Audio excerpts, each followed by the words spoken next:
బాపట్ల జిల్లా వేమూరు నియోజకవర్గం కొల్లూరు మండలం కొల్లూరు గ్రామంలో ఎంప్లాయీస్ రిక్రియేషన్స్ క్లబ్ నందు ఏర్పాటు చేసిన కొల్లూరు మండల సర్వసభ్య సమావేశంలో పాల్గొన్నారు మాజీ మంత్రి మరియు వేమూరు శాసనసభ్యులు నక్క ఆనంద్ బాబు. ఆయన మాట్లాడుతూ కూటమి ప్రభుత్వం అధికారంలోకి వచ్చిన తర్వాత రాష్ట్ర అభివృద్ధి సంక్షేమ దిశగా ముందుకు వెళ్తుందని అన్నారు.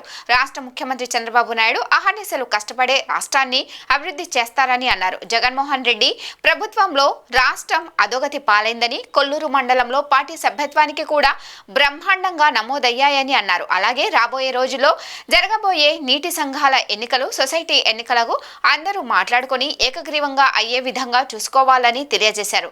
ఈ కార్యక్రమంలో కొల్లూరు మండలం తెలుగుదేశం పార్టీ నాయకులు, కార్యకర్తలు అధిక సంఖ్యలో పాల్గొన్నారు. చంద్రబాబు నాయుడు గారి నేతృత్వంలో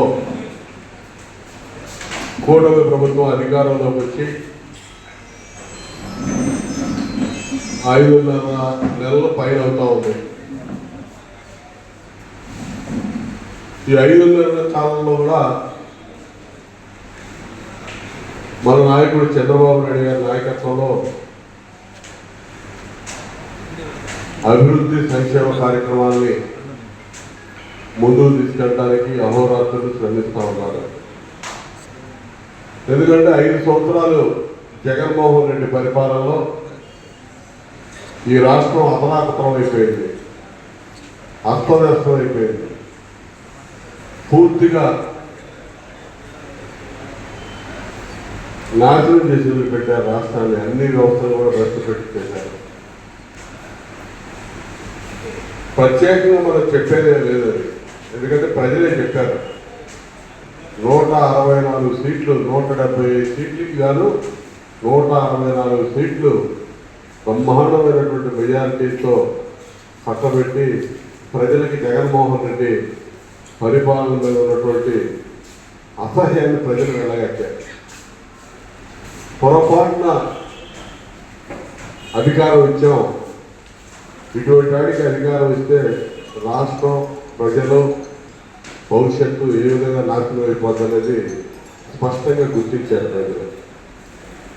నేను అధికారం మనకు వచ్చింది కానీ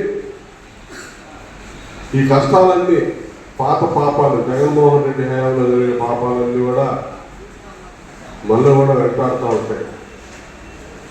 ఆ కష్టాల నుంచి ముందు బయటపడాలి, రాష్ట్రాన్ని గట్టెక్కించాలి, ప్రజల్ని గట్టెక్కించాలి. ఇచ్చిన హామీలు, సంక్షేమ కార్యక్రమాలు ముందుకు తీసుకెళ్ళడానికి, వాటిని నెరవేర్చడానికి అన్ని రకాలుగా సంసిద్ధం అవ్వాలి.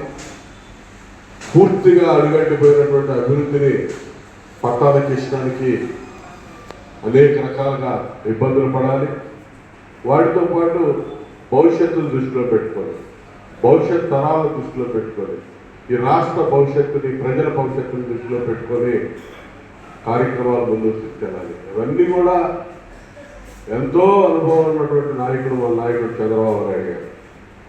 ఆ నాయకత్వంలో బ్రహ్మాండమైనటువంటి పరిపాలన తీసుకెళ్ళడానికి ఆయన అహోరాత్రులు శ్రమిస్తూ ఉన్నాడు. కొన్ని ఇబ్బందులు ఉంటాయి, అవన్నీ కూడా మనం అర్థం చేసుకోవాలి, ప్రజలు అర్థం చేసుకోవాలి. అర్థం చేసుకొని అండగా నిలబడాల్సిన అవసరం ఉంది. ఆ దిశగా మీరందరూ కూడా ఆశీర్వదిస్తూ ముందుకు నడిపిస్తారని చెప్పి ఇలా ఆశిస్తూ ఉన్నాను. ఎందుకంటే కొల్లూరు మండలం ప్రధానంగా తెలుగుదేశం పార్టీకి ఒక మంచి గుండెకాయ లాంటిది. పార్టీకి ఎప్పుడు కూడా ఒక మంచి అండదండగా ఉండేటటువంటి మండలం. పార్టీ గెలుపులో మీ యొక్క పాత్ర చాలా విశేషంగా ఉంటుంది. ఎప్పుడు కూడా అన్ని విషయాల్లో కూడా పార్టీ ఇచ్చే ప్రతి కార్యక్రమం కూడా మీ మండలంలో ఒక ఆరోగ్యకరమైనటువంటి పోటీతో ముందుకెళ్తూ అన్ని కార్యక్రమాలు ముందుకు తీసుకెళ్తానందుకు ఈ నాయకత్వాన్ని, మిమ్మల్ని అందరూ కూడా మనస్ఫూర్తిగా నేను అభినందిస్తా ఉన్నాను. తప్పడం పడుతున్నా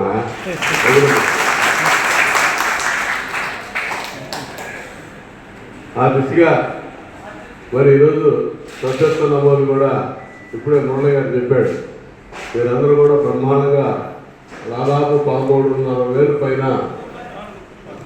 14,000 దగ్గరలో కాలేదు, ఇంకా 14,000 దగ్గరలో సభ్యత్వాలు చేశారు.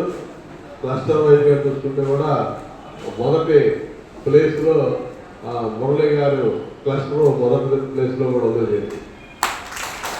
అదేవిధంగా రెండో ప్లేస్లో డాక్టర్ మధుసూదన్ ప్రసాద్ గారు చూస్తున్నటువంటి క్లస్టర్ ఉంది. ఇవన్నీ కూడా నియోజకవర్గంలో మీ మండలం మంచి స్థానంలో నిలబెట్టినందుకు మన పార్టీ అధ్యక్షుడిగా వైఎస్ మురళీకృష్ణ గారిని మనస్ఫూర్తిగా అభినందిస్తాను. ఇలా ఇంకా మీరు చెప్పిన ప్రతి 3 ఓట్లకి ఒక మెంబర్షిప్ అంటే ఇంకో 12-1300 చేయాలి మీరు. ఇంకో 12-1300 దాకా మండలంలో కొన్ని గ్రామాలు అనుకున్న స్థానానికి రీచ్ కాదు. అవి కూడా రీచ్ అయిపోతే ఇప్పుడు ఆయన చెప్పిన విధంగా ఆ రేషియో ప్రకారం రీచ్ అయిపోతే 15,000 పూర్తి చేస్తారు. ఇప్పుడు 13,600 700 అయ్యింది.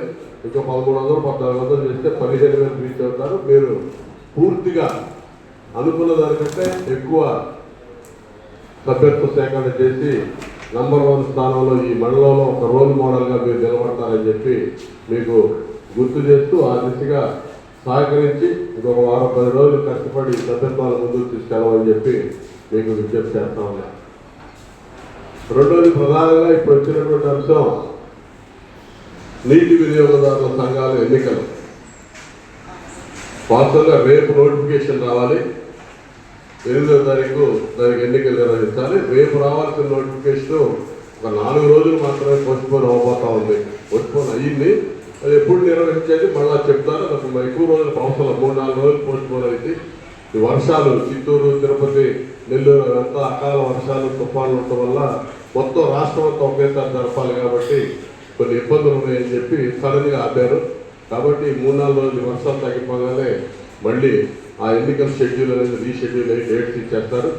ఈలోపు ఎటు మనం మీటింగ్ పెట్టాం కాబట్టి ఆల్రెడీ మనం ప్రాసెస్లోకి వెళ్ళిపోతే తేలిగ్గా ఉంటుందనే ఉద్దేశంతో ఈ సమావేశం నిన్న మీకు ఈరోజు డేట్ ఇచ్చాను. మళ్ళీ రావడం జరిగింది. ఆ కార్యక్రమాన్ని ముందుకు తీసుకెళ్లాల్సిన అవసరం ఉంది. ప్రతి నీటి వినియోగదారు సంఘాలు ఆ సంఘానికి సంబంధించినటువంటి కాలంలో, పిల్ల కాలంలో వాటి కింద ఉండేటటువంటి ఆయకట్టు, టీసీలు, టెరిటోరియల్ కాన్స్టిట్యున్సీలు వివరాలు మీకు చెప్తాను. దాన్ని బట్టి ఎవరు ఆ టీసీ కింద ఎవరెవరు ఉండాలనేది మీరు నాకు లిస్టు తయారు చేసి ఇస్తే అధ్యక్ష, ఉపాధ్యక్షులు ఎవరు ఉండాలనేది కూడా నేను ఒకసారి ఆలోచన